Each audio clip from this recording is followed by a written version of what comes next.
presenta wowmx.tv.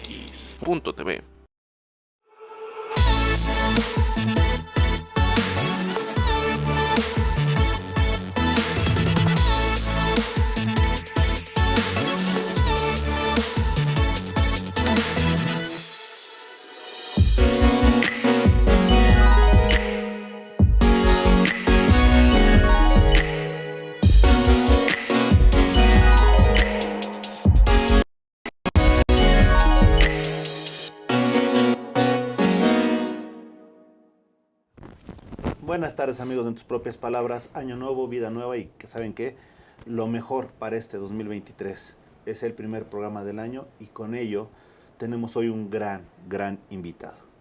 La razón es muy sencilla, es un experto en comercio exterior, es una persona que sabe realmente cómo está sucediendo las cosas en el mundo, obviamente en materia de negocios, y la tercera que quizás sea más importante, es un gran ser humano. Lo respeto, lo admiro y además es amigo de este canal desde que arrancamos hace ya 10 años. Así es. Arnulfo Gómez, gracias por estar aquí, hermano. Muchas gracias. Ahora sí que es mi mentor en comercio exterior, te lo agradezco muchísimo. Y mira, yo creo que hay cosas que a veces son justas y obviamente también hay otras que son injustas, pero por el lado de las justas es que tenemos a alguien que sabe de comercio exterior, que sabe y conoce perfectamente cuál ha sido el desempeño de México. Y lo injusto es que creo que no te han dado todo el valor que has tenido tus documentos, tu análisis, tus comentarios, pero estamos aquí para escucharte. Y lo primero que te pregunto ahora sí que, maestro Arnulfo, ¿hacia dónde va México, el comercio exterior de México?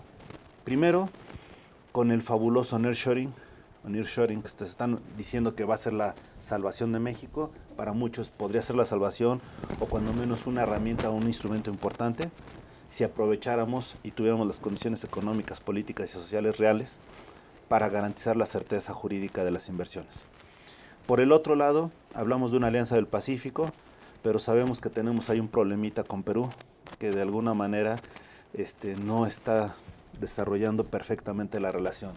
Hablamos de comercio con algunos países, pero si te das cuenta hacia Centro y Sudamérica estamos viendo una situación de izquierdas y hacia nuestros principales socios que es Estados Unidos y Canadá, máximo Estados Unidos, pues como que no se entiende el discurso porque por un lado somos somos socios y por el otro lado manejamos unas declaraciones bastante incómodas, ¿no?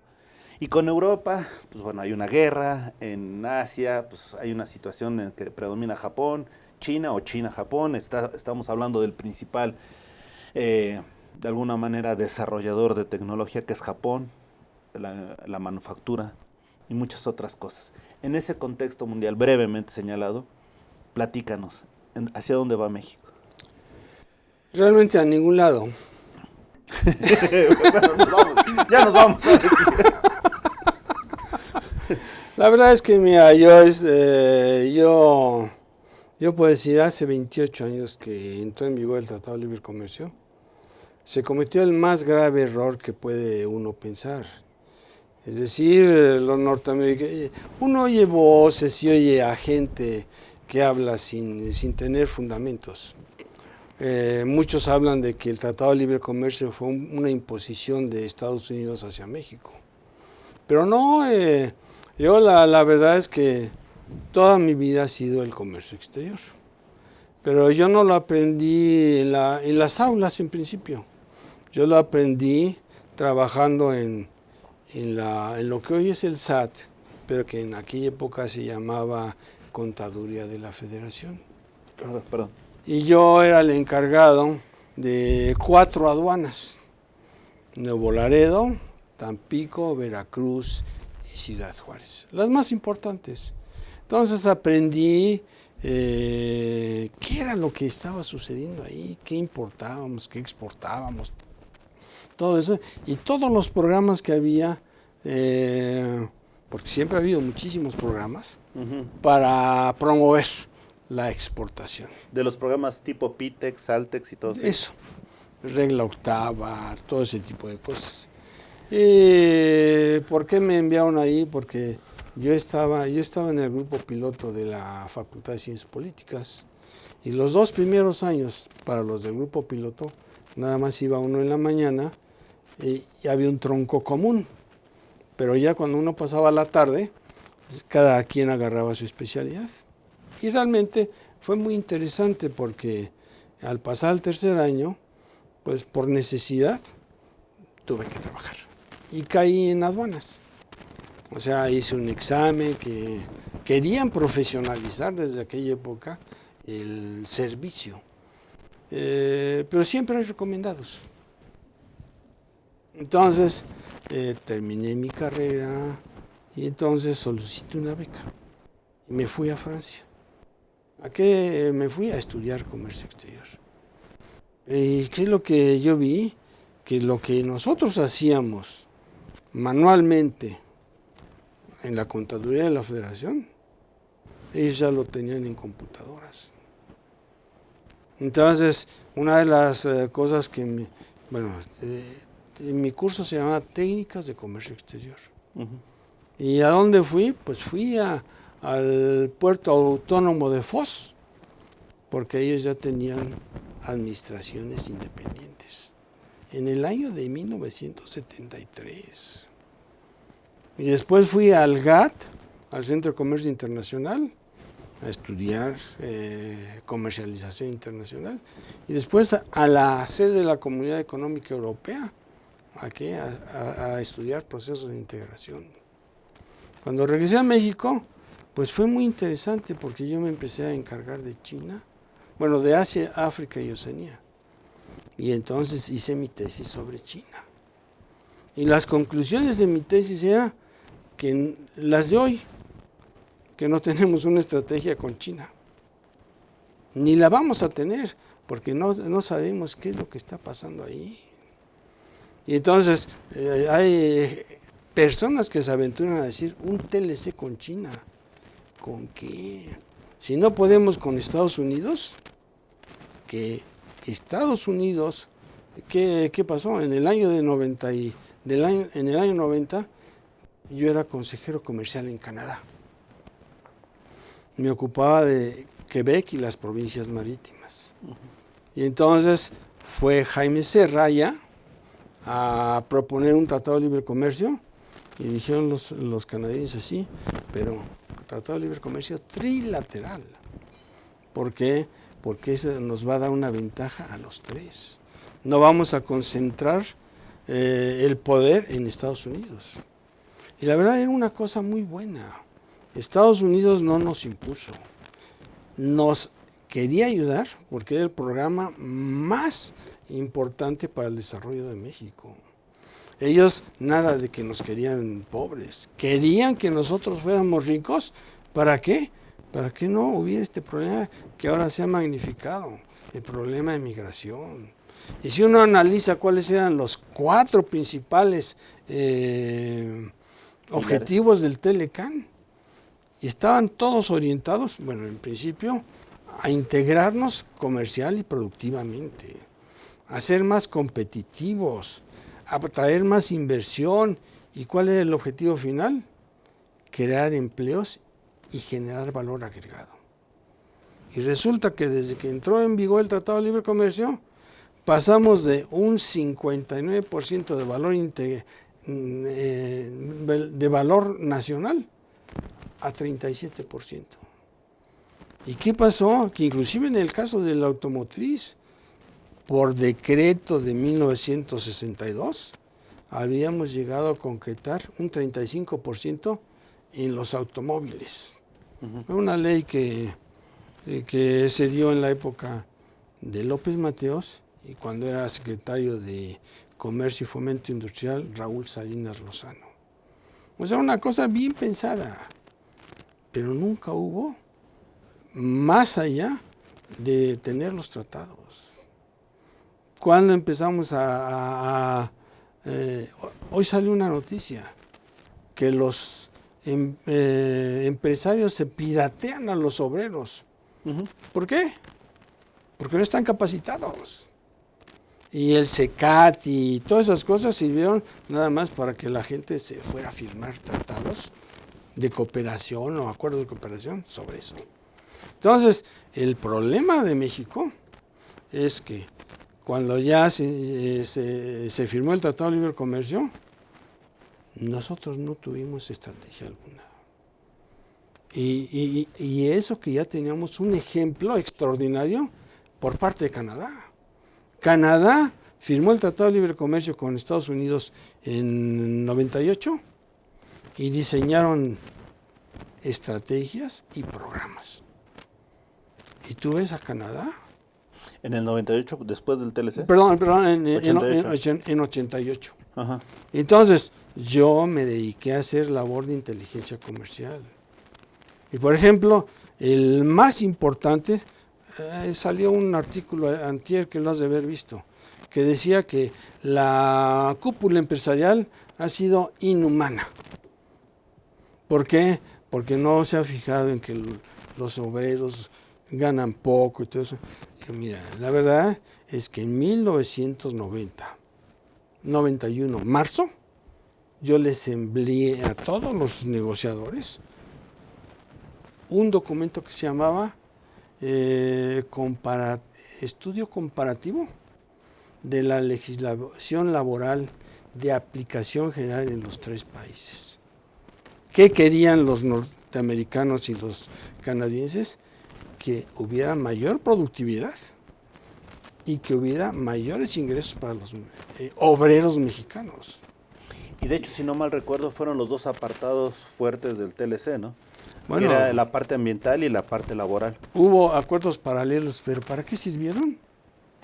Muy poco. ¿Por qué? Porque se aplicaron muy reducidamente al sector maquilador. Y hasta, bueno, yo doy clases y hasta hago bromas sobre eso, digo. ¿Y qué pasó? Que se dieron cuenta en Estados Unidos y en Canadá de que las obreras que trabajaban dentro del sector químico tenían problemas, sobre todo si estaban embarazadas. ¿Por qué? Porque hubo casos de niños que nacieron con problemas de deformaciones y cerebrales. Y yo decía, y el gran problema es que después esos niños se vuelven políticos. No, pues ya los mataste a todos, digo ya. Oye, ese es el problema. Oye, entonces en un momento dado, realmente, te pregunto así tal cual, ¿ha habido alguna planeación en materia de comercio exterior en los últimos, a partir del TLC para acá? No hubo. Y es más, han deformado, digamos, la poca estructura que se había creado. Hablábamos de que, por ejemplo, las estadísticas ya no están disponibles. Entonces, tú quieres hacer un estudio sobre jitomates, ¿dónde la consigues? No, la Secretaría de Economía ya no los da. Y lo que más valía de la Secretaría de Economía eran sus estadísticas. ¿Por qué? Porque disponiendo de estadísticas puedes hacer muchas cosas. Claro, quien tiene la información tiene el control. Así es. Pero que yo sepa, bueno, que se haya implementado un programa, han sacado muchos. Por ejemplo, que sacaron en octubre. Pero tú dices, empiezas a ver sus apartados y dices, oye, estos, para lograr algo en este apartado, tardas 4 años. Y ya se acabó el sexenio. Entonces, ¿qué es lo que pasa? Que la mayor parte de los que han estado ahí son personas que nunca han trabajado en el campo, que nunca han estado en el campo de trabajo. Wow, eso sí es importante, porque bueno, hay muchos temas de los que podríamos hablar, pero vamos a hablar del 2023. Primero, Biden, llega a Estados Unidos, llega a Canadá, se me fue el nombre del de Canadá. Trudeau. Trudeau, y obviamente está el presidente de México. Vienen a hablar en una agenda que realmente hasta ahorita no ha sido pública, porque han habido información y todo, pero que yo no sepa todavía una agenda definida. salvo que ya. ¿Qué va a pasar en esta reunión? ¿Qué crees que pase? Nada, ¿por qué? Porque la reticencia ideológica, o como le quieras llamar, de la parte mexicana es enorme. O sea, hoy también sacaron dos cosas. Una, que para poder triunfar se necesita, uno, el talento, y otro, el nearshoring. Ok, el talento. Entonces, por eso es que hablaban de que los empresarios se pirateaban a los obreros. Ok, ¿y qué más decía? Que no tenemos ingenieros para la industria automotriz ni para la industria aeronáutica. Ni la aeroespacial, que también se está dando en forma... Y entonces, ¿qué pasa? No vamos a llegar ahí ayudados por la Virgen de Guadalupe. Y el nearshoring, pues mira, me parece una buena idea, pero es una estupidez. ¿Desde cuándo está Estados Unidos ahí? Efectivamente. Hace 200 años está ahí. Y hemos logrado realmente integrarnos comercial y productivamente. No. Y mira, el problema de México era, para establecer un parangón, ¿qué hizo Japón con todos los países que estaban ahí? Era una cosa muy similar a lo que teníamos con el Telecan. Japón era un país con tecnología y con recursos financieros. Pero ¿qué pasó? Se volvió muy caro. Y entonces, ¿qué hizo? Desarrollar a los demás. A los demás, Singapur, Taiwán, todos ellos. ¿Y qué ves ahora? Singapur es el país más competitivo del mundo. ¿Y qué hay más con Singapur?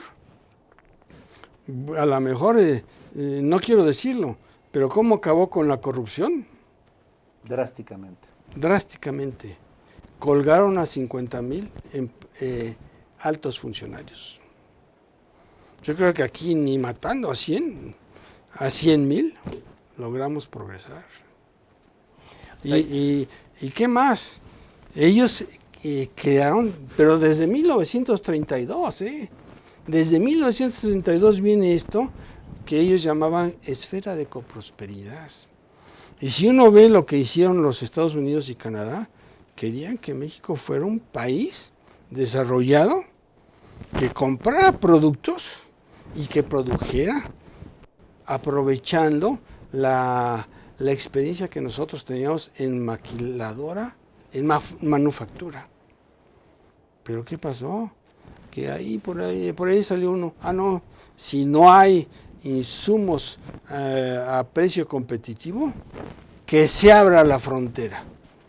Y se abrió la frontera y ahora tú vas al súper y a ver, hay piña. Y empiezas a ver piña de Taiwán, de Filipinas, y la de México, de Costa Rica. Y para no ir, ahora que hablo de Costa Rica, ¿qué pasó con Costa Rica? En México había hace 12 años una empresa que se llamaba Intel. Uh-huh. Entonces, ¿qué pasó con Intel?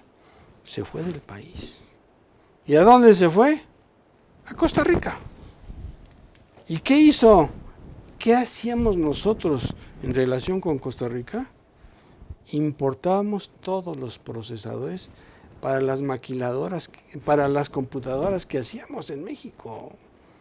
Y nada más una empresa que se llama Intel, durante 6 años, en un periodo de 6 años, nos generó un déficit de $10,000 millones con Costa Rica. ¿Por qué? Uno, por la calidad de la energía y el costo de la energía. Y nosotros ahora estamos yendo a producir energía más cara.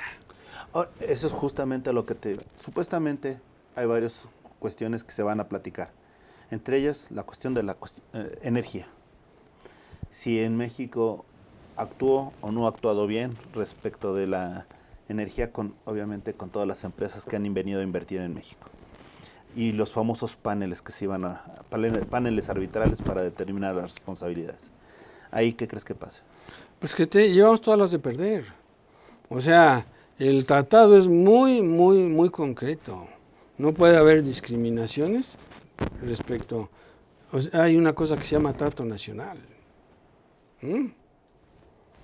Y a partir de ese momento ya estamos fuera de orden. ¿Por qué? Porque a las empresas extranjeras no les estamos dando el trato nacional. ¿Pero tú crees que se está atentando contra la energía? No. No, el gobierno sí. Sí, digo. El gobierno sí. Ok. El gobierno sí. Pero vamos a decir, yo te pongo un ejemplo.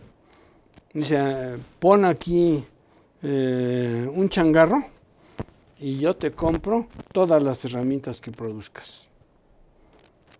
Y ya estás produciendo y de repente digo, ¿sabes qué? Ya no voy a comprar tus herramientas. Voy a comprar. Yo las voy a hacer. Oye, ¿pero cómo? Más caras, pero las voy a hacer. Entonces, ¿quién es el que sufre? El consumidor. El consumidor. Pero además están atentando contra el trato nacional. Y contra los acuerdos que se han firmado, ¿no? Acuerdos, trato nacional, como le quieras llamar. Pero eso es lo que nos está pasando. Y además, ¿quién firmó este acuerdo? Y deja que el Telecán no fue él, pero el Temec ya estaba él ahí, decía, lo firmamos. AMLO, lo firmamos. Entonces, él sabía de qué se trataba. Entonces, no puede decir, no, pues es que me engañaron. O a lo mejor no entendió porque no habla inglés. No, pero también hay algo básico en todo esto. Se habla mucho que de la soberanía, etcétera. No es una cuestión de soberanía. O sea, olvidémonos de eso. Es una cuestión de artículos, de instituciones, de competencia, etcétera, que se pusieron para efectivamente eficientar lo que era el desarrollo de energía. Nada más. La soberanía energética sigue perteneciendo a México. O sea, la soberanía energética se circunscribe a los recursos del subsuelo. Claro. ¿Ok? Ahí no hay problema. Y ellos nunca han dicho, ¿sabes qué? Queremos esto, no. Queremos operar, pero no solamente los norteamericanos. Ve a los españoles, a los franceses, que tienen plantas de generación de energía mucho más eficientes que la Comisión Federal de Electricidad. Entonces, como buen gobernante, lo que tienes que hacer es procurar el bienestar de tus habitantes. Vamos, en el caso de Pemex, la nacionalización fue, o estatización, que sería la palabra correcta, se hizo en un momento en que parecía que estábamos haciendo una cosa extraordinaria. Y claro, la coyuntura permitió eso porque venía la Segunda Guerra. Pero ¿qué hicieron con Pemex? Hicieron el ente más corrupto de nuestro país. Veamos a Noruega. Encontraron petróleo y explotaron el petróleo. ¿Y qué pasó con los noruegos? Los noruegos son el segundo nivel de ingreso per cápita de todo el mundo. ¿Por qué? Porque en vez de crear un sindicato y de darle prebendas y dejar que los funcionarios robaran como quisieron, no, crearon fondos de inversión en todo el mundo. Y ves a los noruegos, te digo, segundo nivel de ingresos en todo el mundo. Sin duda. Ahora bien.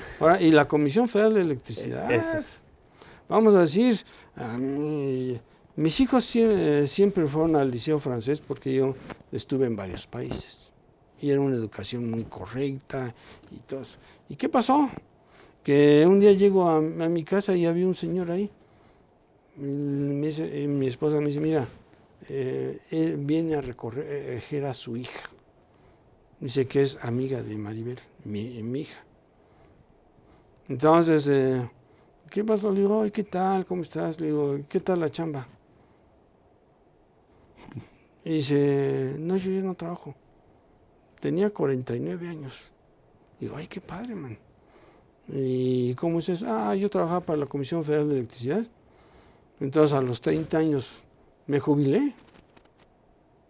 A los 30 años de servicio. Sí. O sea que él entró a los 19 años y a los 49 ya estaba jubilado. Imagínate la expectativa de vida de una persona que va a tener más años de pensión que los que trabajó. Claro. Pero además ganaban más jubilados que en activo. Entonces era un saqueo, y sigue siendo un saqueo. Pero bueno, ya tenemos dos. Ahora te pregunto, seguramente de haber paneles, difícilmente vamos a poder, cuando menos salir favorecidos. Ya no te digo ganar, salir favorecidos. Esa es la primera situación. ¿Qué pasa con el maíz? Mira, ahí vamos a decir, yo creo que habría que darles clases de historia. ¿Dónde se generó la semilla del maíz enano? Aquí a 3 kilómetros, en Pronace, Productora Nacional de Semillas. ¿Y qué pasó con el señor que hizo ese trabajo? Le dieron el Premio Nobel de la Paz. Se llamaba Norman Borlaug. ¿Y por qué se lo dieron? Porque con esos maíces que ahora llaman transgénicos y trigo, él se estima que salvó más de 150 millones de vidas en la India. Porque empezaron a producir maíz y trigo enano. Entonces dice uno, bueno, es que estamos tratando de recomponer la historia y no podría hablar de desarrollo. ¿Por qué? Porque ayer terminé un documento que se llama Tortillas, Totopos y Aguacate. Entonces, yo estaba como consejero en Europa, era cónsul en Rotterdam. ¿Y qué pasó? Hicimos un trabajo cerca de la comunidad y nos hicimos merecedores a un sinnúmero de instrumentos de ayuda porque éramos país en desarrollo. Si ahora nos catalogan y dicen, no, ya no están en desarrollo, están en retroceso. Qué fuerte. ¿Qué pasa con el comercio con Europa? El comercio con Europa es difícil. ¿Por qué? Por la lejanía. Y eso es lo que nuestros funcionarios no han visto. O sea, si nosotros nos hubiéramos dedicado desde un principio a trabajar fundamentalmente con Estados Unidos y Canadá y Centroamérica, este país sería diferente. Yo fui también consejero comercial en Costa Rica, con sede en San José, pero era consejero comercial en Costa Rica, Nicaragua y Panamá. Cuando llegué ahí, ¿cuál era el problema? Que los 3 países estaban en crisis y que había control de cambios. Entonces, ¿cuál era la alternativa para poder vender algo? Pues entonces,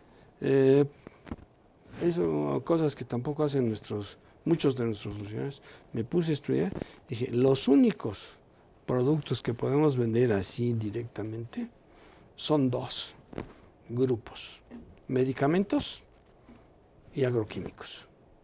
¿Por qué? Porque ellos dependían de la agricultura para sus ingresos. Y el sistema de salud de Costa Rica, no solamente Costa Rica y Panamá, es de lo mejor que hay. Claro, el CIS en Costa Rica. Es de lo mejor que hay. Entonces, ¿qué pasaba? Pues empecé, y entonces, el primer empujón que logramos fueron 7 licitaciones del sector de salud. ¿Y qué pasó? Que desde esa época, el segundo producto o grupo de productos que más vendemos a Centroamérica son medicamentos. Wow, fíjate que ahorita tocaste un punto. Es curioso, pero cuando preguntas a la mayoría de las personas, oye, ¿cómo ves las exportaciones en México? Te va a parecer simplón la respuesta, pero todos dicen el aguacate. Y el aguacate Estados Unidos, ¿no? Sí, sí. Que desde luego es algo importante. Pero hay mucho más cosas, ¿no? Pero y mira, deberían de haber mucho más todavía. El aguacate, yo les ruego, por ahí va a aparecer mi nombre, y la página web mía. Adelante, de una vez si quieres dilo, por favor. La página web mía es Voces Arnulfo R. Gómez. Entonces, hice un estudio que terminé ayer, que se llama Tortillas, Totopos y Aguacate. Entonces, cuando yo llegué a Holanda, la secretaria me dice, ¿no quiere tortillas? Digo, ¿qué? ¿Tú las haces? No, dice, no, hay un teléfono, hablamos y nos llegan las tortillas. Entonces ya dije, ¿y quién? Dice, no sé. Entonces ya cuando llegó mi esposa, pedimos tortillas y busqué la etiqueta y le hablé al señor, oiga, ¿sabe qué? Yo soy el consejero comercial aquí. Me dicen que usted produce tortillas. Dice, sí. Digo, ya le expliqué que yo era el consejero comercial, todo eso. Dice, oiga, ¿sabe qué? Yo voy a Rotterdam. ¿Puedo visitarlo? Sí, cómo no. Y entonces le dije, bueno, ¿y cómo se le ocurrió hacer tortillas? Dice, es que mire, yo, cerca de la frontera, hay un cuartel militar de los Estados Unidos. Y muchos de los soldados son de origen mexicano. Entonces empecé a fabricar. Dice, hace 12 años que fabrico las tortillas. Dice, y lo que me sorprende es que es la primera vez en 12 años que recibo una llamada de la embajada. Entonces, cuando fue, me dice, pues mire, yo tengo mis tortillas y totopos, que por cierto, mejores que las tortillas que venden ahora aquí. ¿Sí? Y entonces ya le dije, dice, yo quiero aprovechar. Dije, bueno, mire, usted tiene dos cosas interesantes. Los totopos, a los cuales puede hacer, por decir algo, recetas para vendernos, para chilaquiles. Y les puede añadir sabor. Entonces, digo, ¿y las tortillas? Pues las tortillas, pues, normalmente, ¿cómo las comen? Como taco. Pero hay que pensar que los tacos pueden llevar aguacate, guacamole, todo eso. Entonces, él nada más tenía 2 productos. Y hoy, el catálogo que puse ahí en el estudio que terminé, son más de 300 productos de origen mexicano y latinoamericano. Wow, eso es increíble. Y también ya estamos hablando de Latinoamérica. Se habló mucho de que era América para los americanos, la integración de América. Se habla mucho del famoso Foro de Brasil, el Foro de Sao Paulo, donde es la integración de las comunidades de alguna manera de izquierda, etcétera. Pero independientemente de todo eso, hoy la prioridad sería hacer negocios con América, ya lo dijiste. En Estados Unidos ya lo comentamos. ¿Qué pasa con Centro y Sudamérica? Es muy difícil. Mira, si yo fuera un ejecutivo, no pensaría en principio más que en principio Estados Unidos y Canadá y Centroamérica como prioritarios. ¿Qué parte de Centroamérica? Porque Centroamérica importan todo. Costa Rica. Costa Rica es el mejor país, muy estable, gente muy educada, buen nivel de vida. Lo sorprendente es que nosotros éramos el gigante del norte. Teníamos un ingreso per cápita superior a todos ellos. Ahora, nuestro ingreso per cápita el año pasado fue $10,000. El de Costa Rica, 14,000. Y el de Panamá, 15,000. Entonces, oye, pues soy el hermano mayor, respétame. Pero no, es que ellos se han dedicado a trabajar. Y aquí, vamos, somos la cuna del cacao. Producimos el 2% de todo el cacao que se produce en el mundo. ¿Quién produce más cacao que nosotros? África, ¿no? Costa de Marfil. Y hace 2 años tuvimos que ir a Estados Unidos por un tratamiento que tenía mi esposa. Y me dice mi yerno, oye, tráeme vainilla de Madagascar. Y llegué y pedí vainilla carísima. ¿Y de dónde es la vainilla? También de América, ¿no? De Papantla. Y después tú llegas a Europa y la vainilla en rama te la venden en probetas de vidrio. Dice, made in Germany. Dices, oye. Pero vamos, el aguacate se exportaba esporádicamente. ¿Y qué es lo que hice yo con una persona de Michoacán, de Bancomex, otro en París, y un consultor que nos puso la comunidad, y de 1,000 y tantas toneladas que vendían en el año de 85, hoy se venden 1,400,000 toneladas. Lo increíble es, por ejemplo, cómo ha llegado a ser tan importante que el día del aguacate mexicano es el día del Super Bowl, ¿no? Pues sí, es el rey del Super Bowl. Pero vamos a decir, ¿qué hice yo mientras visitaba las huertas en Michoacán con el francés que nos acompañaba? Empezamos a ver mango. Y empezamos a ver el mango, parecía que lo querían castigar. ¿Por qué? Porque toda la cadena productiva eran golpes y golpes y golpes. Entonces, ¿qué pasaba? Que esos productos, cuando llegaban al mercado, reflejaban el maltrato. Entonces, el francés dice, no, mire, la inclinación de las rampas debe de ser así, esto y lo otro, bla, bla. ¿Y qué es el mango actualmente? Un producto de Mexicano es el segundo exportador mundial de mango. Pero nuevamente vamos, ¿y en Sudamérica qué hacemos? O sea, sabemos en Sudamérica, bueno, en principio tendríamos que estudiar, pero tenemos un problema inicial. ¿Dónde están las estadísticas mexicanas? Para cualquier país. Bueno, entonces tienes que ir, o sea, al final tienes que recurrir a fuentes externas que no tienen, digamos, desagregadas las cifras adecuadamente. ¿Por qué? Porque normalmente las cifras a nivel internacional se dan con 6 dígitos. Y aquí ya las dábamos con 8 y 10. Entonces ya podías identificar tequila y otros alcoholes. En ese sentido, me gustaría detenerme un poquito. Alianza del Pacífico. La Alianza del Pacífico es muy difícil porque no la hemos... hay sectores. Por ejemplo,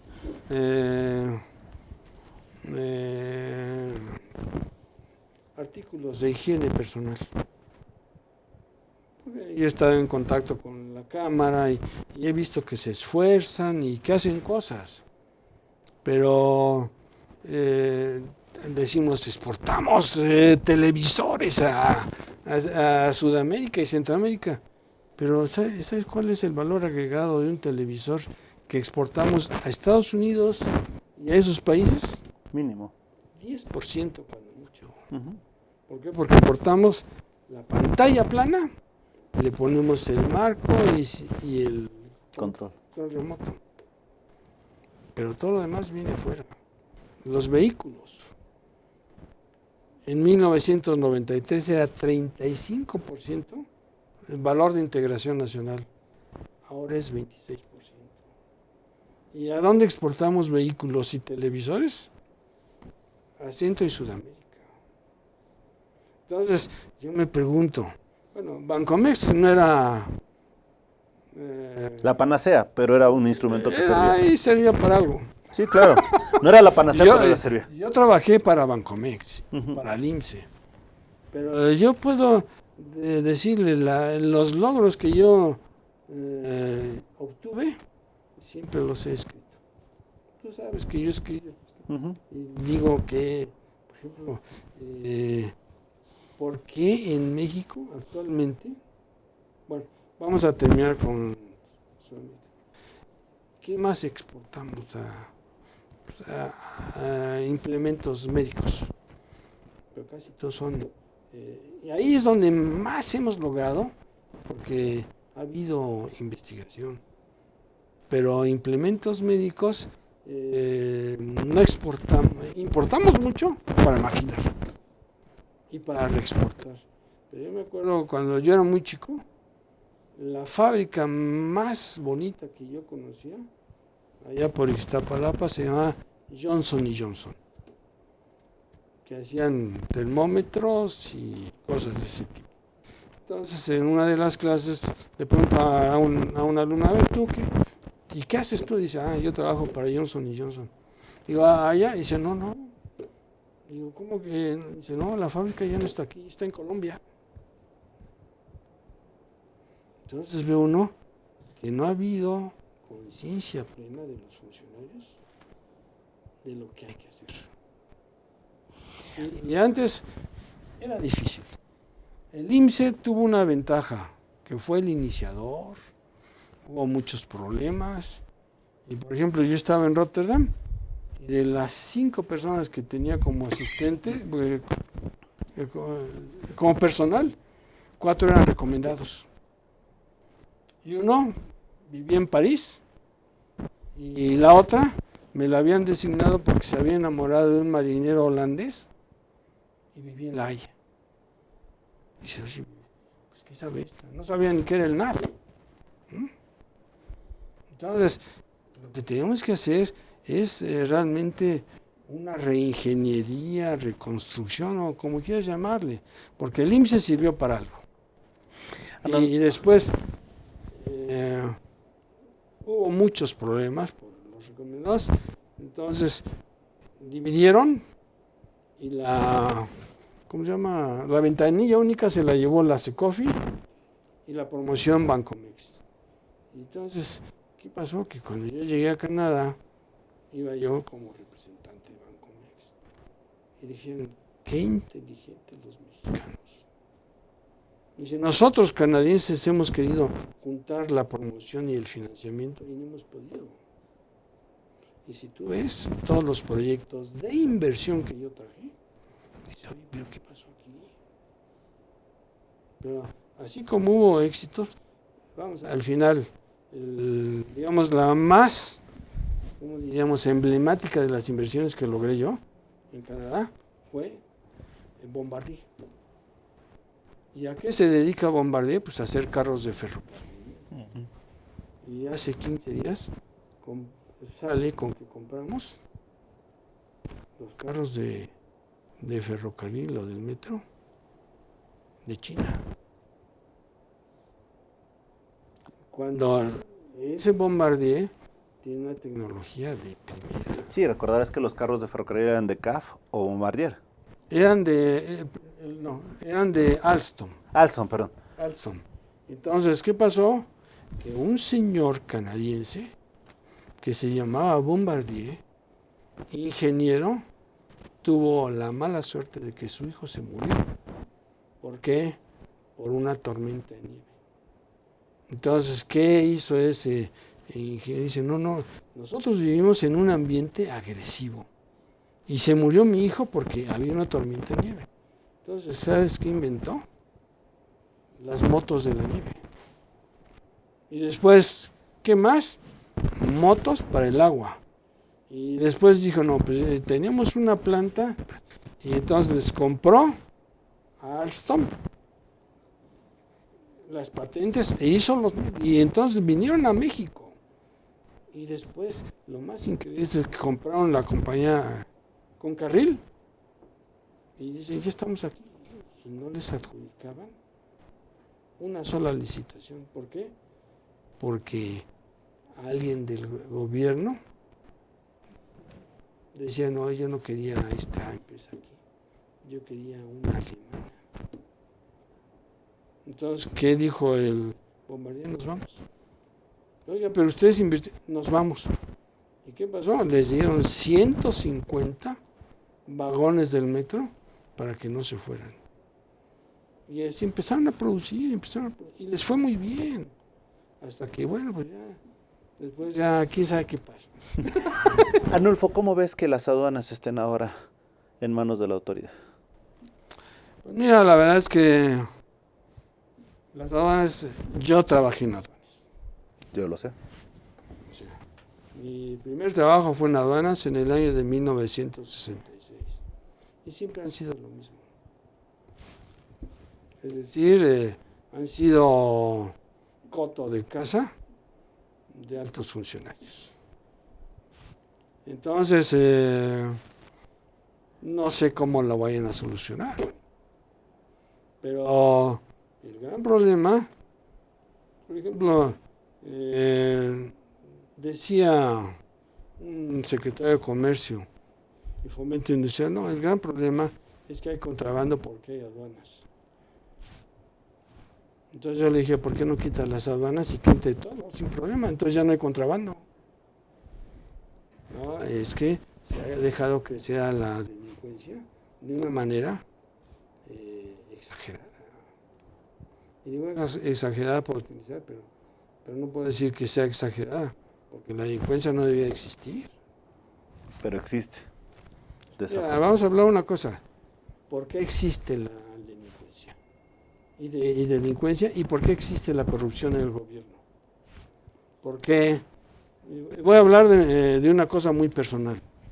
Mi abuelo, el general Arnulfo R. Gómez, en 1927, en su programa de gobierno, que era candidato a la presidencia, propuso que hubiera un servicio civil de carrera.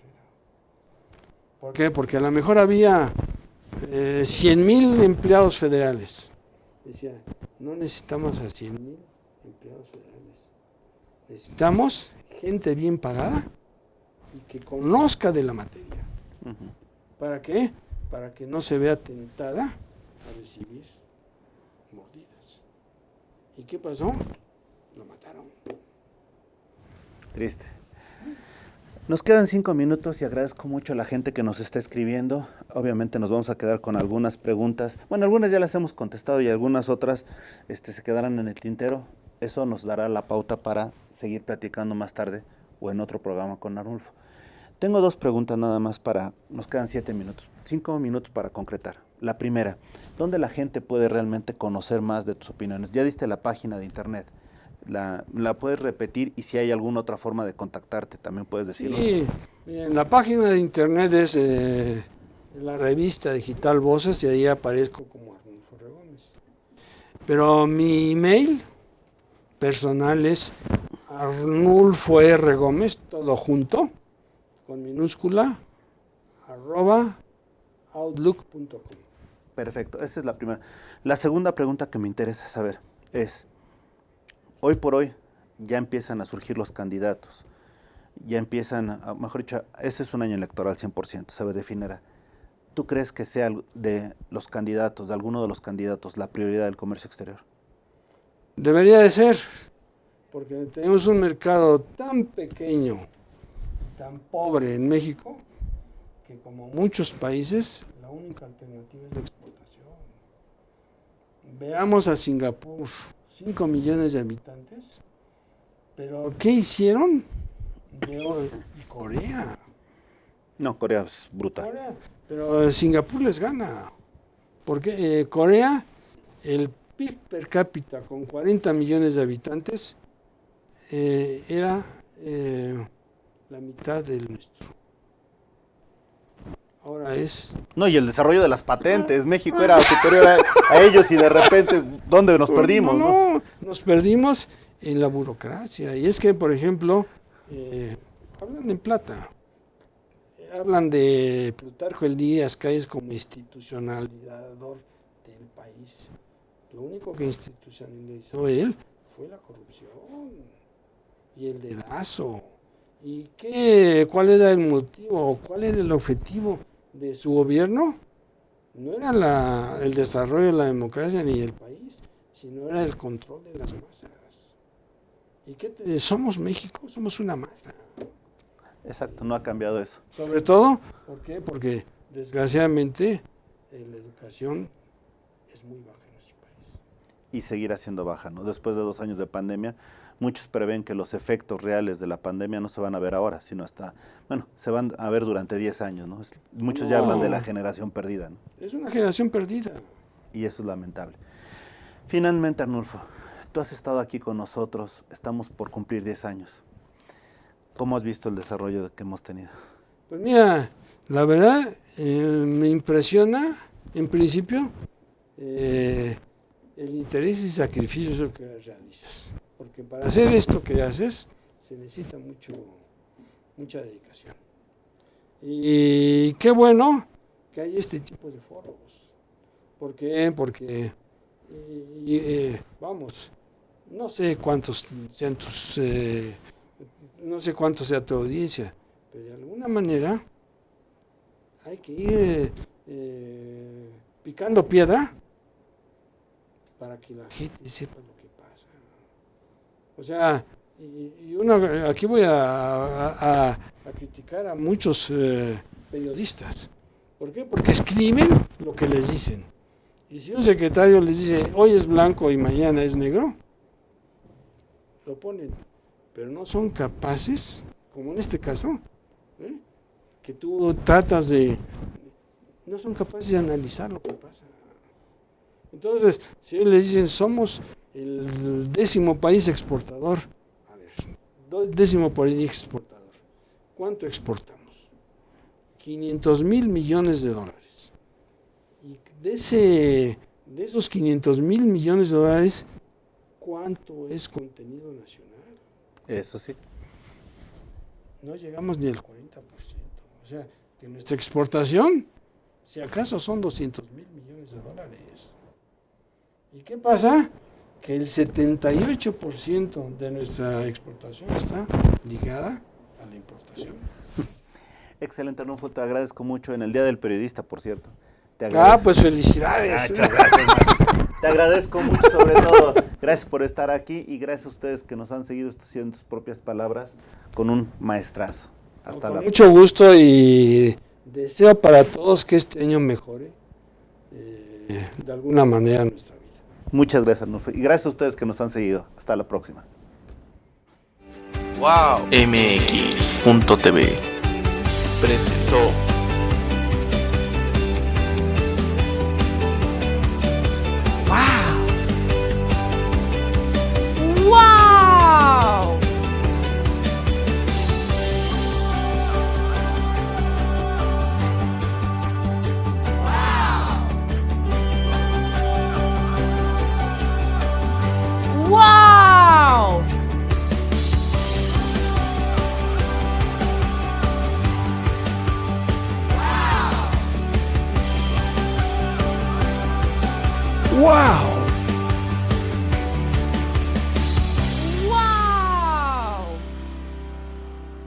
Wow MX.tv.